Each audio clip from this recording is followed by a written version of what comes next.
10 after 7. Welcome back to this venue for our first public forum for this South-South Forum on Sustainability. Tonight, we're very honored to have four distinctive speakers from different places of the South. Let me first introduce myself and also my co-moderator, Professor Tiejun, who is the director of the Rural Reconstruction Center in Renmin in PRC. PK from Lingnan University, Department of Cultural Study, and also researcher at the Panthéon Research and Development Program. On my left is Dr. Pedro Paez, who is the former Minister of Economic Policy of Government of Ecuador. Next to Dr. Paez is Professor Remy Herrera. Oh, sorry. So it's also next to, but on his right. Sorry. Thank you. To teach at the University of Paris first, from French. On the left-hand side of Dr. Paez is Professor Patrick Bond from University of KwaZulu-Natal from South Africa. Well, I think I must pronounce it not very accurately, but never mind. Then on our extreme left is Mr.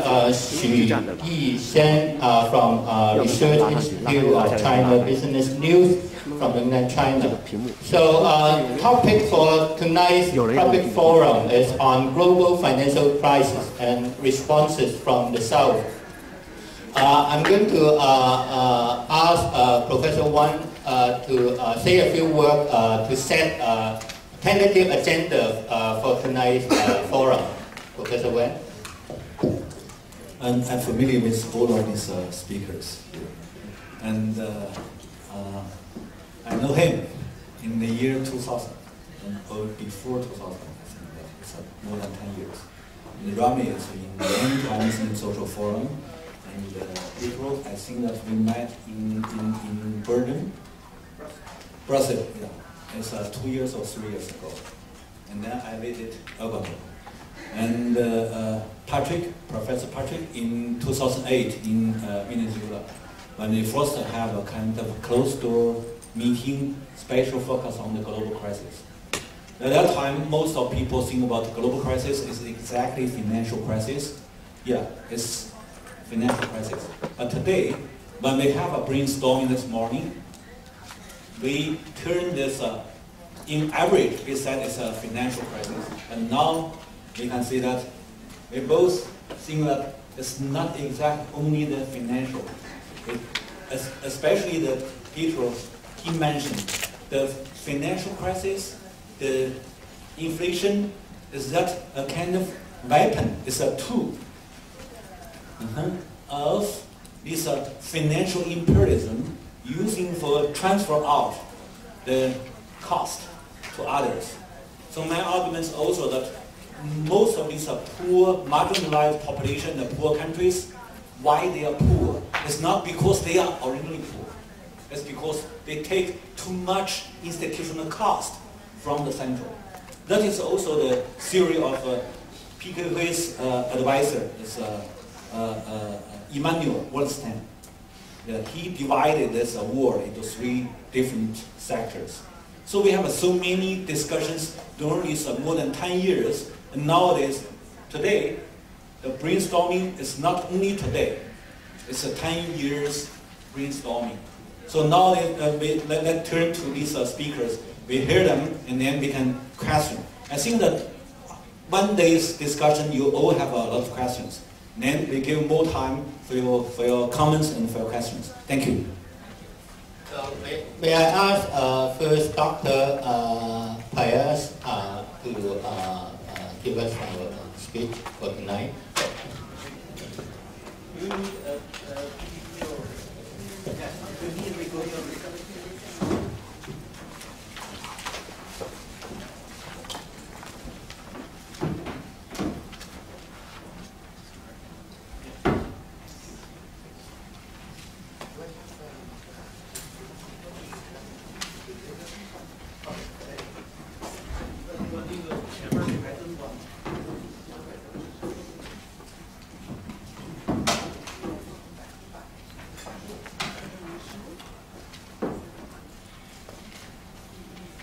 Thank you very much.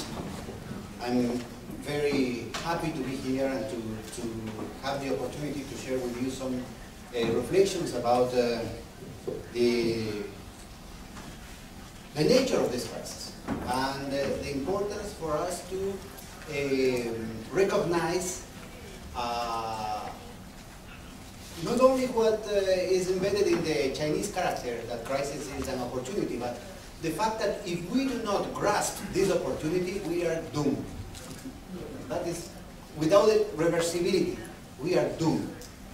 We are in the middle of a historical bifurcation, and either we grasp this conjuncture of historical weakness of capital, civilizatory weakness of capital, or we are going to enter very rapidly in a new type of normality. A normality based on the degradation of the social and civilizatory context of humanity. So I'm going to present some basic features about the inner logic of the crisis, and I'd like to emphasize a little bit more on the alternative, the immediate alternative that we can build up here and now, both at the local level, at the national level, at the regional level, at the global level. So first of all, it's crucial to understand, as when Tiejun mentioned, that this is not a financial crisis. It has never been a financial crisis. What has imploded now is the remedy to the structural crisis that capitalism has suffered since the 60s. In the other structural crisis during the 30s, the only way out was through the war. It was the defeat of the fascist forces that created another correlation of forces, another balance of power that represented the process of decolonization of the periphery, the process of constitution of the state socialism bloc, the social democratic pact in Europe and the New Deal in the United States, and in some parts of the periphery, the accession to some dreams of independence, of economic independence through the import substitution industrialization processes, with important developments in terms of radical democracy and even socialism, like in the case of Chile's Allende's Chile. So what we need to understand here is that this is a structural crisis, that even if we undertake the necessary, the indispensable measures in terms of curbing corruption, individual excesses of or incompetence of some regulators and some bankers, the world is not going to get out of the crisis. Even if we go into the change of the mode of regulation, that means even if we change the neoliberal policies and we undertake some re-regulation in the financial sector, this is not enough to get out of the crisis. We have right now a problem of asymmetric capabilities in terms of the macroeconomic policy that each country can deploy. This policy space is precisely one of the mechanisms of financial and macroeconomic imperialism, one of the mechanisms of transferring those costs to the poorer sections of the population. You know, For the people in Wall Street, for people in Tokyo, for people in Paris, the rich people, there is no great crisis at all.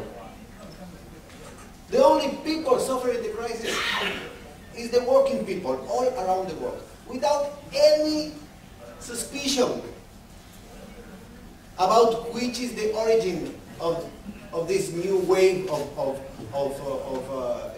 stress. We have to create conditions to solve the immediate problems, assuming progressive policies, protecting employment, protecting and protecting and fostering further productive capabilities, but this is not enough to solve the crisis. We need to go further, deeper in terms of changes in the income distribution patterns, in the articulation of different modes of production, including the heterogeneous forms of production in the popular economy, the communitarian experiences, the cooperatives, the small and medium-sized enterprises. We need to articulate this in a different way with respect to corporate capital, private capital, but also in a different way with the state economy. We need to change, we have to renegotiate the international division of labor, because the international division of labor is reproducing in an amplified way the contradictions that have led the world to the crisis. But even if we do this right now, and the world is far away from that path, the crisis cannot be solved. We have to go further in terms of the logic of the capitalist mode of production. The logic of profit, the dictatorship of profit, and in the current way, the dictatorship, the global dictatorship of financial capital, filtering which type of projects could be deployed and which not, has to be overcome in order to recover some level of coherence between production and consumption at the global level. But this is not enough to solve the nature of this crisis, because we are in the middle, we are in a convergence of different rhythms of long-term processes, including the long-term creation of some specific and predatory relationship with nature that has entered in crisis. There are components, there are anthropogenic components in this crisis of the relationship of man and nature, but there is also some other cyclical, long-term cycle component of this crisis that has presented and is presenting in the near future, in long-term, very severe challenges for humanity. We have other type of crisis processes related to the demographic dynamics, related to the difficulties that 7 billion people on the face of the earth represent in terms of conflict resolution and in terms of decision digestion at the local and at the global level. We have, as noosphere, as human species, we have to face another set of problems that are going beyond the mode of production. We need then to overcome not only the mode of production, but also the mode of life. In Latin America, we have a very modest experiment in that direction, creating this holistic vision that has been expressed from the wisdom of the primordial cultures that is called el buen vivir, good life, or to live in excellence. And that is unfortunately, that is the dimension of the tasks that we need to undertake in order to avoid a catastrophic situation for humanity.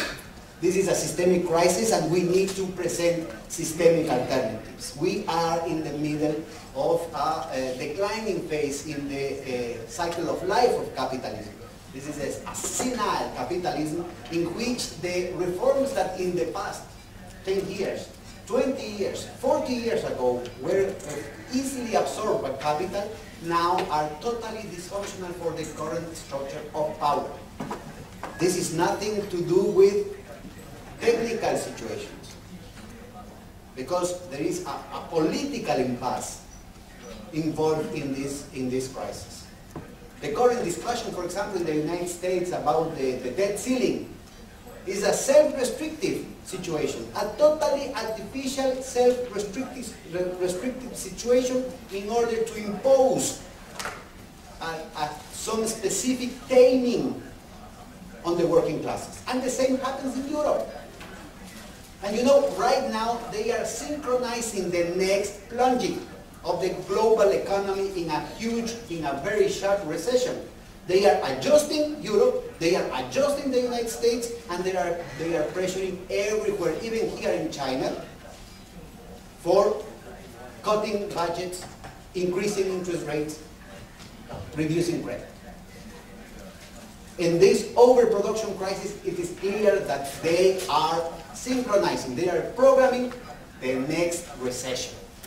Because we need to understand, we need to study not only the crisis of capitalism, but also the capitalism of crisis. There are some specific mechanisms that they have as part of their repertoire